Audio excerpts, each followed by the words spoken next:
উত্তাল সমুদ্রে নেমে যাতে কোনো পর্যটক বিপদের সম্মুখীন না হন তার জন্য এই মুহূর্তে দীঘাতে এবং দীঘা মহানাথারা যারা সিভিল ডিফেন্স কর্মীরা নুলিয়া কর্মী রয়েছেন তারা এই মুহূর্তে বেশ কয়েকটা বোট তারা রেডি করছেন। ওল্ড দীঘা থেকে নিউ দীঘা থেকে মোহনা পর্যন্ত যতগুলো স্নানঘাট রয়েছে প্রত্যেকটা স্নানঘাটে তারা নজরদারি চালাবেন, কারণ উত্তাল সমুদ্রে নেমে অনেক সময় পর্যটক বিপদের সম্মুখীন হন, তলে যাওয়ার ঘটনা ঘটে। তাই যে সমস্ত নুলিয়া কর্মী ছিলেন তারা কিন্তু পাড়ে দাঁড়িয়েই অনেক সময় সতর্ক করতেন, হুইসেল মারতেন, কিন্তু অনেক ক্ষেত্রে তলে যাওয়ার ঘটনা ঘটে সেই মুহূর্তে উদ্ধার করতে গিয়ে অনেক সময় হিমশিম খেতে হয়। তাই প্রশাসনের উদ্যোগ নিয়ে এই মুহূর্তে সমস্ত বোটগুলোকে পরপর দীঘার সৈকতে নামানো হচ্ছে। ওল্ড দীঘা থেকে নিউ দীঘা মোহনা পর্যন্ত নজরদারি চালানো হবে বোটে চেপে, এবং নুলিয়া কর্মীরাও তৎপরতার কাজ করছেন। আর এবং এই মুহূর্তে তারা দেখছেন সমস্ত বোটগুলোকে তারা পরপর তারা হাওয়া দিয়ে পরপর রেডি করছেন এবং জলে নামাবেন, এবং তারা নজরদারি চালাবেন দীঘার সমুদ্র সৈকতে এক প্রান্ত থেকে আরেক প্রান্ত পর্যন্ত নজরদারি চালাবেন। এই মুহূর্তে কয়েকজন পর্যটক রয়েছেন, তারা কি বলবেন? দাদা, দীঘায় বেড়াতে এসেছেন, এই মুহূর্তে কেমন দেখছেন যে এই মুহূর্তে যে এখানকার নুলিয়া কর্মী যারা রয়েছেন তারা এখন সমস্ত বোটগুলোকে রেডি করছেন এবং কিছুর মধ্যে জলে নামাবেন যাতে নজরদারি পর্যটকদের সুরক্ষার জন্য নজরদারি চালানোর জন্য।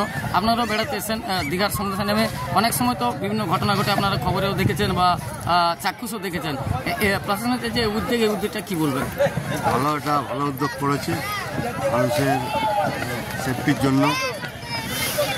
অনেক দুর্ঘটনা অ্যাক্সিডেন্ট হয়ে যায়, এই উদ্যোগটা খুব ভালো জিনিস। সবাইকে সাবধানতা নিয়ে জলে নামতে হবে। কোথা থেকে এসেছেন দাদা? আমরা এসেছি ব্যারাকপুর সামনে। আপনার নাম? আমার নাম রাজকুমার। আজকেই রিটার্ন করবো, ভালো এসেছি, ভালো লাগলো খুব। অনেক উন্নতি হয়েছে আগের থেকে, আরও উন্নতি আমরা দেখতে চাই। মন্দির, জগন্নাথ ধামের মন্দির হয়তো শুরু হয়ে যাবে, পুজো অনুষ্ঠান আরও ভিড় বাড়বে, আরও লোকেরা আনাগোনা বাড়বে, আরও দীঘাটা যাতে সুন্দরভাবে হয় সেটাই আমরা কামনা করছি প্রশাসনের কাছে। বলে আমি আপনার দেশে কয়েকদিন পর্যটকের সঙ্গে কথা বললাম, এবং এই মুহূর্তে দেখছে একেবারে তড়িঘড়িভাবে বোটগুলোকে রেডি করা হচ্ছে, আবার কিছুক্ষণের মধ্যে জলে নামানো হবে। নুলিয়া কর্মীরা তৎপরতার সঙ্গে কাজ করছেন পর্যটকদের সুরক্ষার কথা ভেবে। ওল্ড দীঘা থেকে নিউ দীঘা পর্যন্ত একেবারে নুলিয়া কর্মীরা এই বোটে চেপে ছুটে চলবেন। যে সময় যে কোনো মুহূর্তে পর্যটকরা বিপদে পড়লে বা তলে যাওয়ার ঘটনা ঘটলে তারা দ্রুত এই বোটে করে তারা পাড়ে তুলে আনবেন, কারণ প্রায় দেখেন যে দীঘার সমুদ্রে নেমে প্রায় দুর্ঘটনার মধ্যে পর্যটকরা তুলে যাওয়ার ঘটনা ঘটে, ডুবে ভেসে যাওয়ার ঘটনা ঘটে। তাই প্রশাসনের পক্ষ থেকে উদ্যোগ নেওয়া হয়েছে যে সমস্ত বোটগুলোকে এক প্রান্ত থেকে আরেক প্রান্ত পর্যন্ত সমস্ত বোটে করে নজরদারি চালানো হবে। তাই এই মুহূর্তে দীঘার সৈকতে সমস্ত বোটগুলোকে নামানো হয়েছে এবং কিছুর মধ্যে জলে নামানো হবে এবং নজরদারি চলবেন। আরও কয়েকজন পর্যটকের সঙ্গে কথা বলে নিব। হ্যাঁ দাদা, যেটা বলছিলেন। বলছি কালকে একটা ঘটনা সমুদ্রে ঘটে গেছে, এক মহিলার পায়ে মাছের বড়শি বিঁধে গেছিল।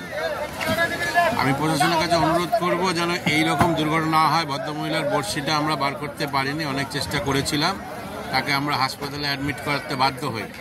কিন্তু আমি প্রশাসনের কাছে অনুরোধ করব যারা এই মাছগুলো ধরছে তারা যেন সাবধানে ধরে, যাতে পর্যটকদের কোনো অসুবিধা না হয়। এইটা আমার সরকারের কাছে বিনীত অনুরোধ। এবং দীঘাতে বারবার আসেন যে এই যে অনেক সময় উত্তাল সমুদ্রে নামতে দেওয়া হয় না, অনেক ক্ষেত্রে পর্যটকরা না শুনে হয়তো নামেন, তারপরে যে বিপদে পড়েন তাকে উদ্ধারের ক্ষেত্রে অনেক সময় হিমশিম খেতে হয়। কিন্তু এই যে উদ্যোগ নেওয়া আছে এটাকে কতটা সাধুবাদ? এটা তো সাধুবাদ, আমরা সবসময় বলেছি এরকম সরকারের উদ্যোগ আমাদের খুব ভালো, কিন্তু তবুও পর্যটকদেরও উচিত সরকারের সব সিদ্ধান্ত মেনে চলা। সরকারের সিদ্ধান্ত না মানলেই দুর্ঘটনা ঘটবে। সরকার তো আছেই মানুষের জন্য, এবার মানুষ যদি সরকারের সিদ্ধান্ত না মানে তাহলে মানুষের অনেক অসুবিধা হবে।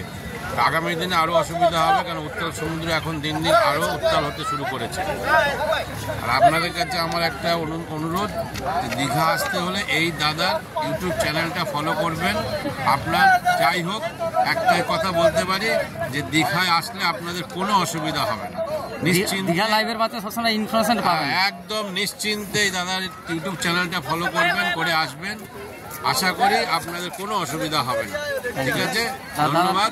দাদার চ্যানেলটা সাবস্ক্রাইব করবেন যাতে দাদা আরো খবর আপনাদের সামনে তুলে ধরতে পারে। দাদার নাম আরেকবার?